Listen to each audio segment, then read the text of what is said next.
Halo guys, ngomongin survei sekarang. Udah lama ya kita nggak melihat survei.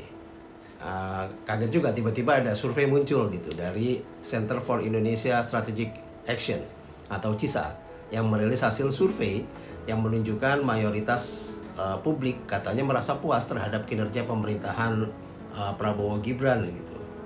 Ini terkait dengan 100 hari pertama mereka menjabat.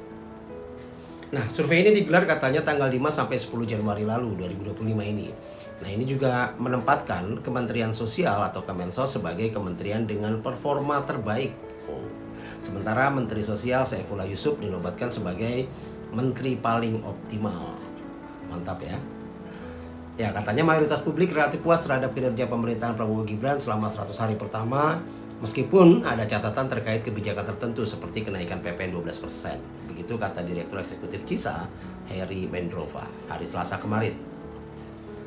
Ya, sepertinya pola-pola peninggalan rezim terdahulu, rezim sebelumnya sudah mulai dimainkan lagi.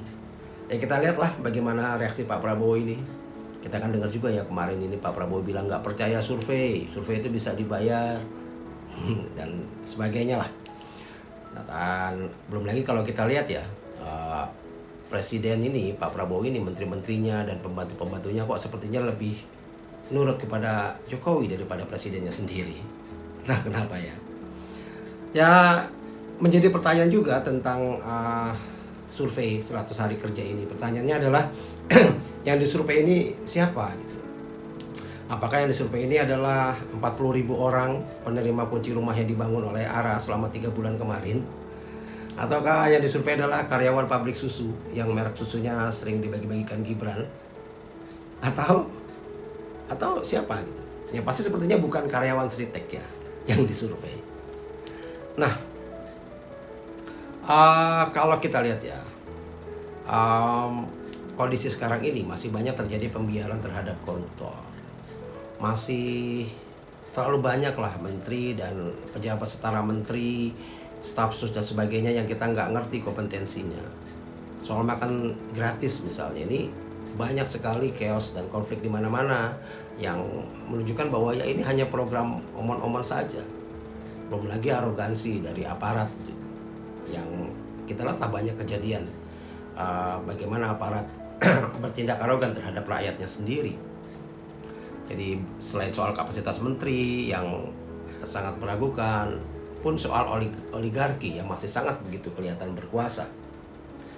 Ya, beginilah rupanya masih menggunakan survei dan buzzer sebagai alat untuk propaganda. Ya, nggak maksudnya tidak heran juga ya kalau kemarin buzzer pun bisa jadi staf khusus menteri. Nah, kalau kita lihat entah apa yang menjadi standarnya, karena menurut saya kerja Prabowo Gibran masih belum kelihatan, tapi tiba-tiba ada survei yang menyatakan bahwa masyarakat puas. Ini kan seolah dilakukan untuk melakukan pembodohan terhadap publik. Karena seharusnya indikator kepuasan publik seharusnya dibarengi dengan rupiah yang menguat, harga-harga yang terjangkau, lalu daya beli yang meningkat gitu. Bukan hanya lewat survei yang cuma isinya omon-omon aja gitu. Nah, kita lihat misalnya kondisi saat inilah. Kita lihat salah satu sektor misalnya pendidikan. Kita lihat kualitas pendidikan Indonesia ini masih sangat rendah. Berada di peringkat 67 dari 203 negara. Ini pada tahun 2023. Lalu, hanya 73,17% guru yang memiliki kualifikasi minimal S1 atau D4 dan hanya 25,76% guru yang bersertifikat pendidik. Belum lagi kalau kita lihat tingkat penyelesaian pendidikan yang menurun di jenjang yang lebih tinggi. 97,37% untuk SD, 88,88% untuk SMP, dan hanya 65,94% untuk SMA. Nah, belum lagi kalau kita lihat angka partisipasi kasar atau APK perguruan tinggi. Ya memang meningkat sedikit lah dari 30,85% tahun 2020 menjadi 31,9% di tahun 2021. Tapi kita sering lihat bahwa banyak sekali terdapat ketidaksesuaian antara kompetensi lulusan pendidikan vokasi dengan kebutuhan industri.